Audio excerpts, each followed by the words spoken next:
Hey, what's up everybody? Welcome to Car Question. Matt this week is gonna drive the Kia EV6. And now we are in an era where electrified vehicles are just popping everywhere. There is a lot more offer than we used to have back in the past. And still availability is an issue, but you can see that the Koreans are real aggressive. I don't know if you saw the video with the Hyundai Ioniq 5 that we tested. Feel free to check in the eye. This was one amazing car, and today we are driving its cousin, the EV6. We're gonna answer the big question: which one do we prefer? Which one should you choose? A little bit later in the video, but right now let's look at the exterior of that EV6. Did you know that it's a Québécois, a guy from Montreal, who designed the interior, the exterior of that car? Yes, it's Karim Habib. He did a nice job on that car. This design is just wonderful. You've got that face of the tiger right up there up front. You've got the GT line model, which is also more aggressive when it comes to styling. That front end is different. On the side, you can also see a line that will go up to the back and reach the LED lights in the back. This car smells luxury and it's looking just awesome. You've got the signature full LED light bar in the rear, and it kind of reminds me of some Aston Martin, but this is usually reserved for some luxury car, and once again the Koreans are way aggressive. You've got the spoiler on top, which is going to be equipped of a little light on the side, so during the night, as soon as you approach the car, this is one of those little attention that will give a distinguished look to your car, a Korean car. Also, look at the wheels. They're really big. Once again, 19 through 20 inches size, depending on the model that you're going to choose. This car is looking amazing. Let's get inside, and you're going to see some resemblance with our cousin, the Ioniq 5, starting with those screens. But Kia, once again, changed a little bit the feeling of those because they're curved and they don't have that big bezel around them. You can see also that it's a darker interior with different material, but it's still looking really great in the night with that little line of blue that are going to give once again a unique touch to that interior. The center console, you've got some aluminum finish. You've got the button right there on top to easily access the heat on the seat or even for your steering wheel. You've got also the shifter, which is really different versus the Ioniq 5, and I prefer way more this one. Also, the phone charger right here.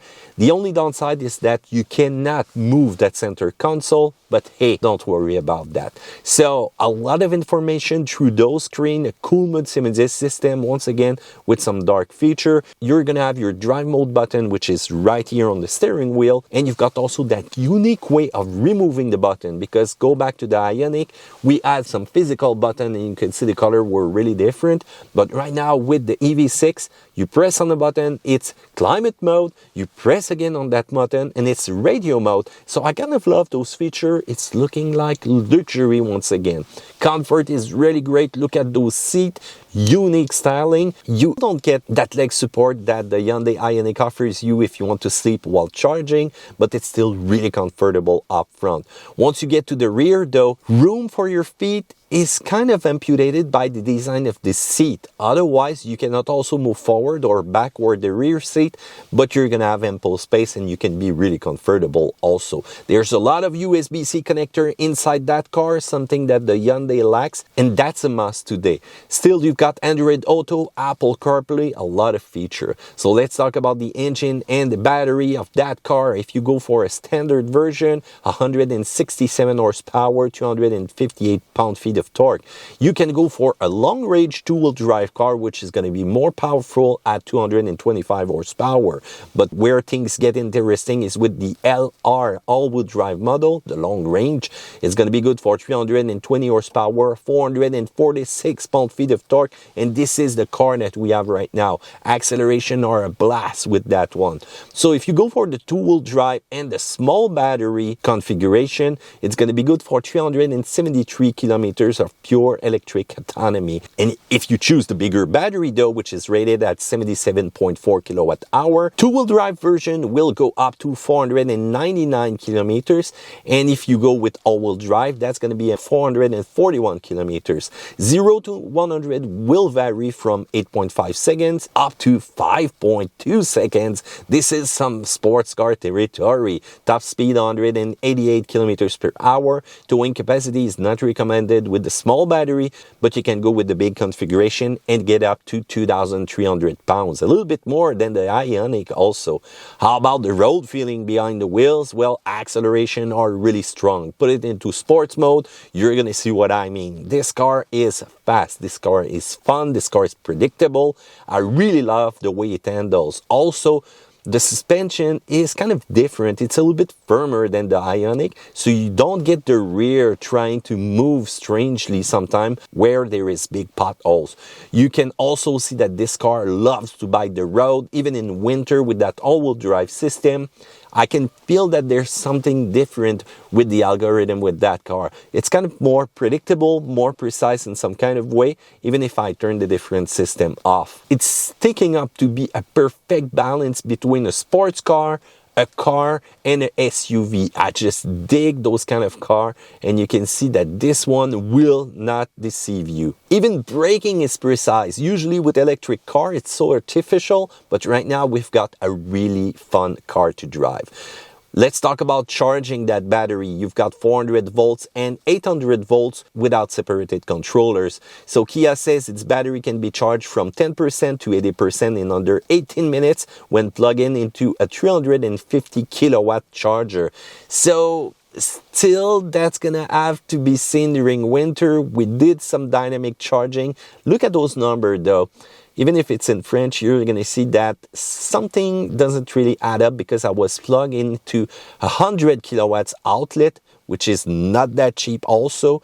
And you can see that the numbers completely vary. So is it something with the charging station? Is it something with the car? Is it something about preheating the battery? Feel free to tell me in the comment section what do you think. But still, you can see that the speed will often vary, and those famous quick minutes will turn into a really long time, even more if there's somebody already at the charging station. So price, depending on the version that you want to go for, is going to vary from $47,000 up to $64,000. But here in Quebec, we've got some great incentive from the provincial government and the federal government. So if you want to go for that, $13,000 less. So more money in your pocket, but also in the pocket of the car manufacturer.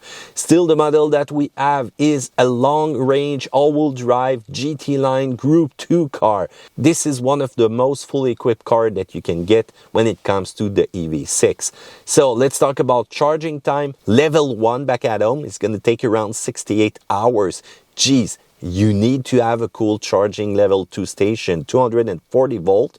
So this one's going to be able to do it in 7 hours, 10 minutes. And if you got those really fast charger, just like I told you, a 50 kilowatt should be around 73 minutes. But once again, be careful. Temperature out there will struck the autonomy, will struck the charging time. And this is getting annoying when you're on the road. If you got a charging station at home and you stay around your home, there's not going to be any problem. But it's often on the road that's not going to be cool to wait for those charging stations. Those fast ones were sometimes taken by PHEV vehicle. I cannot understand why they would go there just to do like 30 kilometers with their own truck. It's more efficient to stick with gas and charge back at home those PHEV vehicle. So full autonomy for the version that I'm riding is going to be rated at 441. Cut it by half when it's going to be really cold in winter outside. Still, you got the heat pump inside to get really comfortable. So let's talk EV6 versus Ioniq 5. First of all, the look. You've got the cyberpunk look. You've got the luxury look of the EV6. I really dig the Ioniq 5 when it comes to that. When you get to the interior, there's a big difference between the two cars when it comes to the rear sitting position. You can move forward or backward. Also, there is more space in the Ioniq 5 versus the Kia EV6. You've got also more USB-C connector in that one. USB is reserved for the Hyundai. And you've got a big difference when it comes to the roof. I've got a sunroof over here. When it comes to the Ioniq, you've got that big panoramic roof, but it won't open.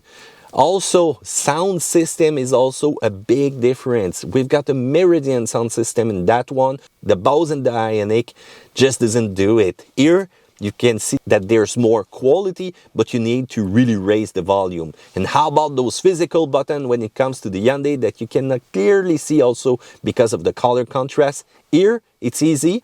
Still, you need to press a button to change the function though, but I really like how it's looking. So right now, the big choice, which one would you go for? Knowing all those differences when it comes to both cars. So the minus side of the EV6, well, you got that center console that I'll really talk about, which is not gonna move. I kind of like the feature that it will give you more ample space though in the Ioniq. You got also that charge port in the rear, which seems to be fragile when it comes to winter, a little bit more versus the Ioniq because of the curve that you have. You've got also those famous handle that will froze as soon as there's snow out there. And you've got also the charging time, which is kind of variable and unpredictable. It's lacking some kilometers of autonomy to really rivalize with the Tesla world. And also be careful when it's cold out there, you're not going to be happy. On the plus side though, you've got those great color which is available for the EV6, and you've got that matte color. Be careful though with the product that you're going to use to clean that car. It's a lot more stylish than a lot of EV vehicle out there. It's performant. That all-wheel drive system is just amazing as soon as you're going to drive it. You've got the augmented reality heads-up display that I really like, and there is no active front grille compared to the Ioniq, so there's nothing which is going to be stuck in ice. And you've got some cool feature that you can use to simply charge all your camping equipment or even charge a friend's car with that.